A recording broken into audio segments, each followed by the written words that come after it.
लग जाएंगे। आज सभी ने दादाजी के, पिताजी के, सबके कार्य बताए, जिनको सुन के मेरा हृदय एक हर्ष से भर जाता है कि मेरा सौभाग्य कि मैं इस परिवार की सदस्य हूँ, यहाँ पे मेरी शादी होके आई है। वही मैं आप सब लोगों से कहना चाहती हूँ कि ये जो कोरोना की महामारी,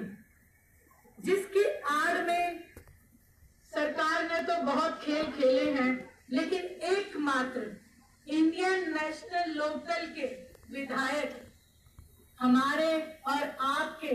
कहते हैं ना, उन्हें शेर ही कहूंगी मैं तो, एक ही ऐसे शख्स हैं, एक ही ऐसे नेता हैं जिन्होंने, आप सोचें कि अपने पूरे साल की तनख्वाह जो महीने की 3 लाख से भी ऊपर है,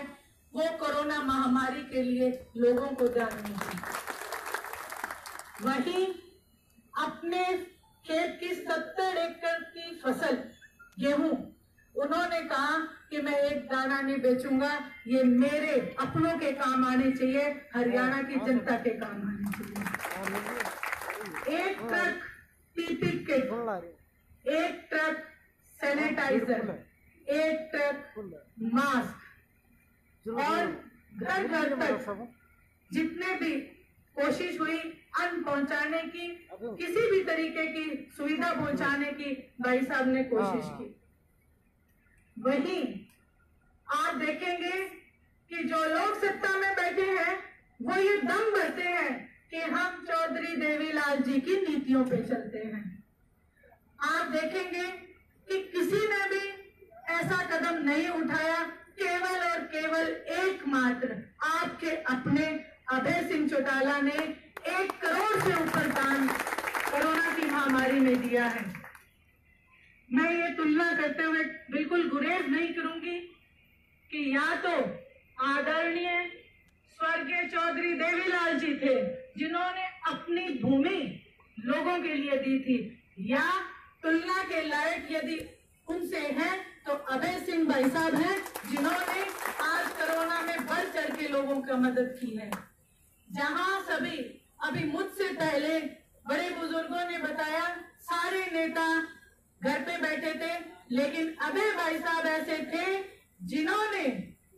किसानों के साथ जाके इस कोरोना की परवाह ना करते हुए किसानों के साथ जाके उनके कंधे से कंधा मिला के उनकी आवाज उठाई। ये केवल उन्हीं का नतीजा है जो हमें, हमारे किसानों को, हमारे बुजुर्गों को जो थोड़ा बहुत मिला तो ये उस आवाज से मिला। इस सरकार ने फसल के नाम के ऊपर किसानों को रुलाने का काम किया। मैं आए दिन टीवी में देखती रहती थी, हर किसान बेहाल था, दुखी था, लेकिन उनका आंसू पोंछने वाला यदि कोई था तो सत्ता में बैठा एक भी नेता नहीं था, आपके अपने अभय सिंह चौटाला के। वही यदि मैं बात करूं सत्ता पक्ष की, तो मैं आपको बता दूं इस कोरोना की आड़ में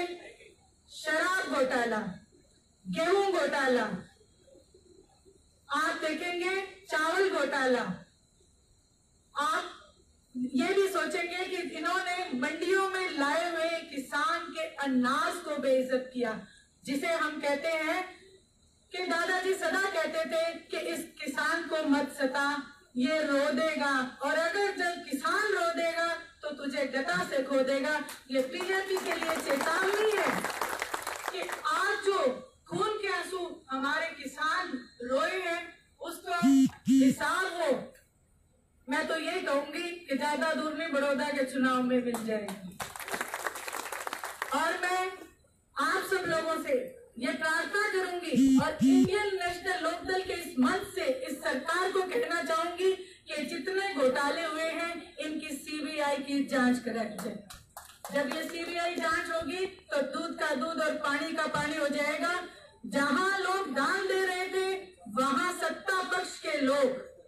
घोटाले कर रहे थे अरबों में और करोड़ों अपनी जेब में डाल रहे थे, लेकिन उनकी उसमें से भी हिम्मत नहीं हुई कि वो आगे बढ़ के इतना दान दे सके। आज मैं ये जरूर कहना चाहूंगी, जो लोग ये कहते थे कि इंडियन नेशनल लोकदल खत्म हो गई है, आज मैं कहूंगी कि जिस प्रकार सावन में हरी घास चारों तरफ नजर आती है,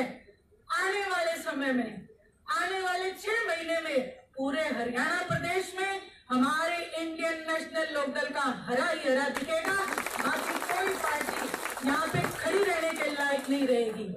क्योंकि बीजेपी को सब दे चुके, कांग्रेस उससे पहले अपने रंग दिखा चुकी। अभी पीछे ही हुड्डा साहब ने भी बड़ौदा में जो किसान बैठे थे उनके साथ कोरोना के डर से आने के लिए मना कर दिया। मैं ये कहती हूँ ठीक है, आपने आने के लिए मना कर दिया, लेकिन आप एक प्रेस विज्ञप्ति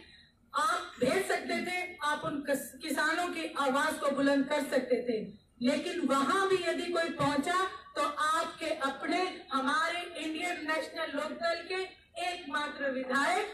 चौधरी अभय सिंह जी चौटाला पहुंचे। मैं पूरे हरियाणा से इस मंच के माध्यम से ये गुजारिश करूंगी कि आप सब लोगों के पास ये समय है, आप अपनी पार्टी इंडियन नेशनल लोकदल को संभालें। जो लोग पार्टी छोड़ के चाहे जेजेपी में गए, चाहे बीजेपी में गए, चाहे कांग्रेस में गए, आप अपने इस पौधे को संभालें। मैं कहती हूँ जिनके मन में थोड़ी सी भी शंका है कि हम पार्टी में वापस कैसे जाएं, तो मैं कहती हूँ सुबह का भोला यदि शाम को अपने घर आता है तो उसका उतना ही स्वागत है, उतना ही आदर है जो हमेशा उसे मिलता रहा है। अभी पीछे नरवाना हल्के के कई बुजुर्ग जो थे वो इस बात से बड़े आहत थे कि बेटा हम जाएं तो जाएं कैसे। मैंने कहा जी हम तो बच्चे हैं, पार्टी तो आपकी है, एक इंसान की नहीं है, आप सब लोगों की खून पसीने की कमाई है, आप उसको कभी संभाल लो, ये तो आपकी अपनी है। आप तो बेगानी जगह रेंट पे गए हो, अपना खुद का घर संभालो और वो रेंट वाली जगह छोड़ दो। वो पिताजी से मिले, उनको जो मान सम्मान पिताजी ने दिया, उन्होंने मुझे वापसी में फोन किया कि बेटा चौधरी साहब तो वैसे के वैसे ही हैं, उन्होंने तो हमें पहचान भी लिया, हमें ये भी नहीं बोला कि तुम गए क्यों। तो मैं आप सब लोगों से इस मंच के माध्यम से जितने भी हमारे इंडियन नेशनल लोकदल के पुराने कार्यकर्ता रहे हैं, वो कृपा करके हम आपसे विनती भी करते हैं, गुजारिश भी करते हैं, अपने घर को वापस आए।